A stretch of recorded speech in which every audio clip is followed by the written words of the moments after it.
올해 쌀 농사 풍년입니다. 하지만 농민들은 풍년이 반갑지 않습니다. 폭락한 쌀값 때문인데요.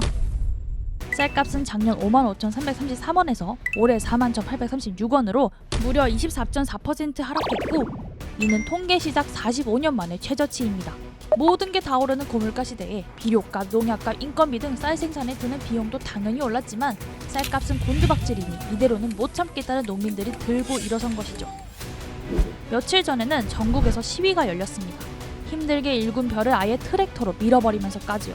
그런데 왜 고물가 시대에 유독 쌀값은 하락했을까요? 우선 풍년 때문입니다. 풍년이면 좋은 거 아니야 싶지만 작년에도 풍년이었는데 그때 생산된 쌀이 아직도 창고에 남아있어 햅쌀이 들어올 공간조차 없는 상황입니다. 하지만 이 넘치는 공급을 감당할 만큼 쌀 수요는 없으니 쌀값이 내려갈 수밖에 없죠. 사실 국민 1인당 연간 쌀 소비량을 볼 필요도 없이 좋은 쌀이다 이거. 예전보다 밥을 적게 먹는 건 대부분이 공감할 정도로 아는 사실이긴 하지만 삼촌 나 밥 좀 더 줘. 수치로 보면 좀 더 체감됩니다. 국민 1인당 연간 쌀 소비량은 2000년 93.6kg에서 2021년 56.9kg으로 39.2% 줄었습니다. 이는 하루에 약 150g 정도 먹는다는 얘긴데 이건 햇반 한 개도 되지 않는 양이죠. 이렇게 수요를 늘릴 수 없는 상황에서는 쌀의 공급량을 줄여서 가격 안정을 찾게 만드는데 이를 시장 격리 조치라고 합니다. 말 그대로 시장에 더 이상 쌀이 유입되지 않도록 쌀을 격리하는 것이죠. 바로 이 시장 격리 조치가 가격 폭락의 두 번째 원인입니다. 양곡관리법에 의하면 정부는 공급 과잉이나 가격 하락이 예상될 때 쌀을 사들여 창고에 쌓아둘 수 있습니다. 쌀이 남을 것 같으니 정부가 미리 사서 시장에 쌀이 공급 과잉되는 걸 막는다는 거죠. 하지만 이 시장 격리 조치는 조건이 성립되면 자동으로 시행되는 것이 아니라 정부가 판단해서 결정해야 시행될 수 있습니다. 그렇기 때문에 농민들과 정부에서는 이 조치가 제때 이루어졌냐를 두고 의견이 갈립니다. 농민들은 정부의 이번 조치가 늦어 가격 폭락을 막지 못했다고 주장합니다. 법으로 자동시장 격리를 발표해야 됩니다. 그런데 3달이나 늦게 발표를 했고 이 제도가 문제가 있다고 저희들은 생각합니다. 하지만 정부는 생산 과잉은 예상했지만 시장 가격이 조치를 할 만큼 떨어지지 않아 상황을 지켜보고 시행했다고 합니다.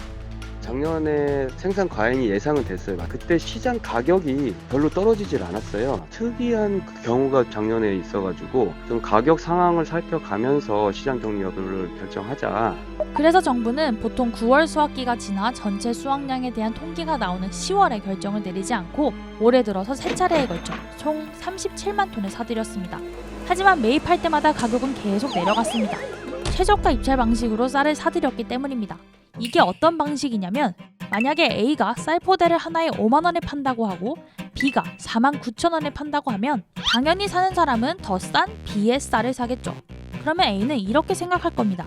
B처럼 49,000원에 내놓는 사람이 있을 테니 다음번에는 내가 48,000원에 내놔서 꼭 내 걸 사게 해야지. 이런 식으로 하다 보니 격리 조치를 할 때마다 쌀값이 떨어지고 남은 쌀이라도 팔아야 하는 농민들이 헐값에 쌀을 내놓게 되는 거죠. 그렇다면 이런 복잡한 상황을 해결할 방법은 없는 걸까요? 여러 대책이 나오고 있는데 정부는 쌀 생산량 자체를 줄이기 위해 논에 벼 이외에 밀, 콩 등의 작물을 많이 심게 하고 소비를 늘리기 위해서는 쌀 가공산업을 활성화하는 방안을 고안 중입니다. 이제는 밥을 잘 안 먹으니까 쌀을 다른 식품에 활용할 수 있게 고민을 하는 것이죠. 밥 안 먹을 거야. 그중 하나가 분질미입니다. 분질미 들어보셨나요? 이 쌀은 쌀인데 밀과 유사하게 빵이나 국수로 만들기 쉽게 개발된 쌀입니다. 하지만 아직 밀가루를 완전히 대체하기까지 시간이 필요할 뿐더러 일부 농민들은 검증되지 않은 쌀이라며 반대하기도 합니다. 또 다른 대안으로는 남는 쌀을 수출하는 방안입니다. 하지만 수출 또한 당장 문제를 해결해주기는 어렵습니다. 국내 과잉 공급을 해외 수요를 통해서 해결하고자 하는 방향성은 좋지만 사실 이게 이제 쌀값 안정에 대한 근본적인 대책이 되긴 어려워요. 왜냐하면 우리나라 쌀은 매우 비쌉니다. 그리고 양도 적어서 가격 경쟁이 없습니다. 이렇게 여러 대안이 나오고는 있지만 지금 당장 떨어진 쌀값을 회복하기에는 부족한 면이 있습니다. 이제 곧 다가오는 추석. 벼가 무르익고 본격적인 수확이 시작될 텐데요. 더 이상 폭락하는 쌀값으로 인해 피해를 보는 농민들이 없게 정부와 농민들이 적극적으로 협의하여 대책이 마련되길 바랍니다. 한국 쌀의 앞날은 어떻게 될까요?